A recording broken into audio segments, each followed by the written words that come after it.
checking now on the day's major sports stories with Nyota Igwe.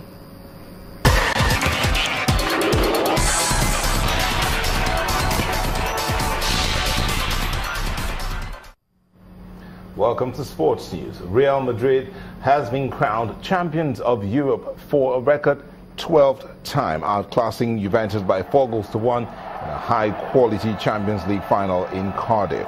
Ronaldo put Real ahead with a first-time finish from 16 yards before Mario Mandzukic equalized to Juve just inside the area with a sensational overhead kick beyond Keylor Navas. Real took control after the interval. Brazilian midfielder Casemiro's deflected shot restoring the lead before Ronaldo sealed victory for Zinedine Zidane's side. Zidane has now won back-to-back Champions League as well as this season's La Liga title since he took charge of Real in January 2016.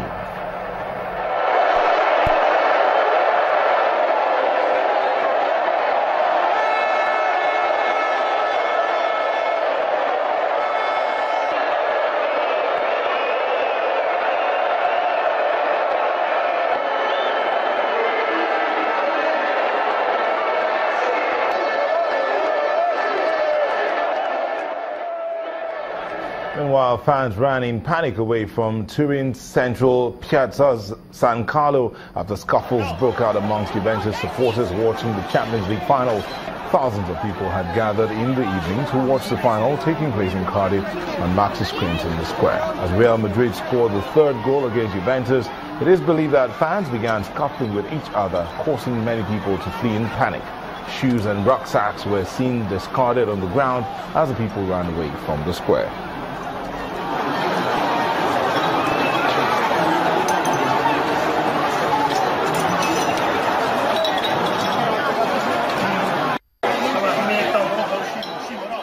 Let's come back to the African continent. Kampala City Council Authority of Uganda has beaten Rivers United by 2-1 in the group game of the CAF Confederations Cup played at the Philip Omondi Stadium in Kampala. Derek Nsambi opened score for KCCA in the 15th minute, but Bolaji Sarkin equalized for Rivers United 20 minutes later. Nsambi scored his second of the match in the 70th minute after a defensive blunder by Rivers United to take KCCA to second in the group with 6 points. What a strike!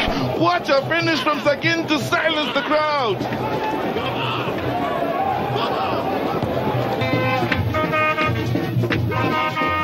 Good numbers pushed forward. Yes, a chance! Buried! That goal written all over it then from point-blank range. The marking no way to speak of. They overloaded the far side and going to the lead once again. And in tennis, Andy Murray saw out Argentina's Juan Martín del Potro with a superb straight sets win to reach the 4th round of the French Open. The world number one won a gripping 84-minute opening set on his way to a 7-6, 7-5, 6-love victory. The Scot, bidding for his first Roland Garros title, goes on to face American Jan Isner or Russia's Karen Khachanov. 2015 champion Stan Wawrinka also progressed to the 4th round after a resounding 7-6, 6-love, 6-2 victory over Fabio Fognini of Italy. In the meantime, Switzerland's Roger Federer will return to action at the Mercedes Cup in Stuttgart on June the 14th, thereby ending his 10-week break from the sport. Federer returned from a 6-month injury break to win the Australian Open in January, but skipped the entire clay court season, including the French Open, to focus on preparing for Wimbledon. Stuttgart tournament director Edwin Weindorfer says Federer will play in the Stuttgart and Hale grass court event before traveling to London to pursue a record 8th Wimbledon title. And finally, Maverick Vinales has grabbed pole position ahead of Yamaha teammate Valentino Rossi for the Italian MotoGP in Mugello. It will be the 3rd career pole for the 22-year-old Spaniard after the season opener in Qatar and in France last month.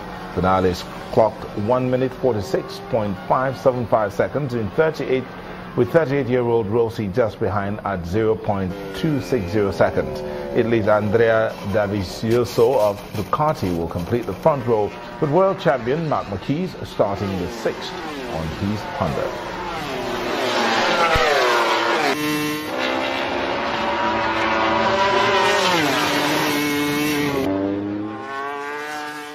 Well, those are the major sports stories. Real Madrid's champion of UEFA. Back to you, Marathi.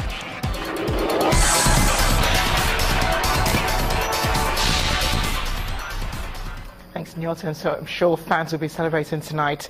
Meanwhile, Indian Prime Minister Narendra Modi has vowed his country will go above and beyond the 2015 Paris Accord on combating climate change.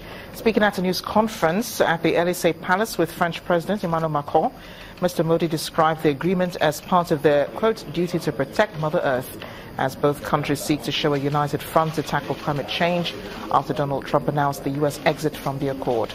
The Paris Agreement commits the U.S. and 194 other countries to keeping rising global temperatures well below 2 centigrade above pre-industrial levels, and endeavour to limit them even more to 1.5. Ties between France and India have grown in recent years, most notably in defence sector. At least 12 people have been killed, dozens more injured by explosions from 3 suicide bombers as mourners gathered for the funeral of a senator's son in Kabul. According to officials, the blast hit the burial of the senator's son, who's one of 5 people killed when police fired towards a protest amidst deteriorating security.